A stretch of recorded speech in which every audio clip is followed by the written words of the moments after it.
In Asian Development Bank is a development bank with 67 member countries in Asia and the Pacific region. The overall objective of the bank is to reduce poverty in Asia. We want to see Asia free of poverty. To do that, we have three pillars. One is inclusive growth, growth that will benefit everybody, and green growth, which is the environmental climate change agenda, and the third, promote regional cooperation between the countries. We do about $15 billion of investment a year, and let's say about $2 to $2.5 billion we do on climate change, renewable energy agenda. Some of the projects that we've done, particularly in the climate change areas, are in renewable areas. We built solar power plants, the wind power, energy efficiency projects, small hydros, and in countries like China to India to Nepal and a few other countries. So it's a very big agenda for us. Our strategic priority is very significant when it comes to climate change and the environment agenda. Some of these projects, I must say, that have helped reduce the quality of life of help improve the quality of life of the people in the countries.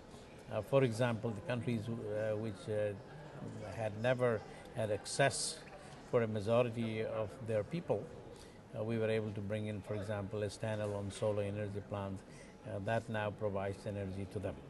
So it is directly and indirectly making a lot of contribution, one to the poverty reduction, other for the environmental agenda.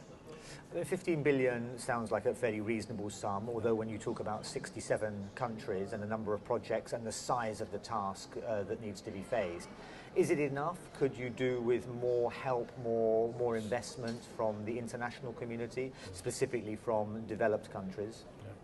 67 countries are the members, but some of them are developed countries, like European and the North American. We don't need to provide any lending for them. They are, in fact, our donors.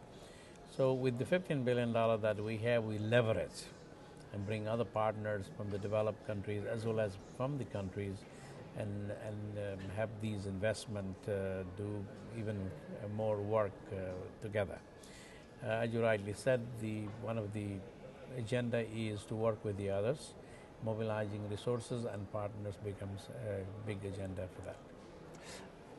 You're here in Doha, like many others, to try to find out what stage the negotiations are at, obviously to talk to other organizations. What is it you need from Doha? What can Doha do for you to improve and increase the work that you're doing in Asia? Climate change is an agenda for everybody, as I can say this. So once we know the type of the negotiation that takes place, it helps us to do the kind of program which will be helpful to the countries. Like when the Kyoto Protocol was available, we were able to undertake a lot of activities in support of that, and also use some of the agreements there to help the countries. Now here we are interested to find out what will happen to this Kyoto Protocol, which is about to finish. We hope in some way this will have some renewed emphasis or extensions or some variations.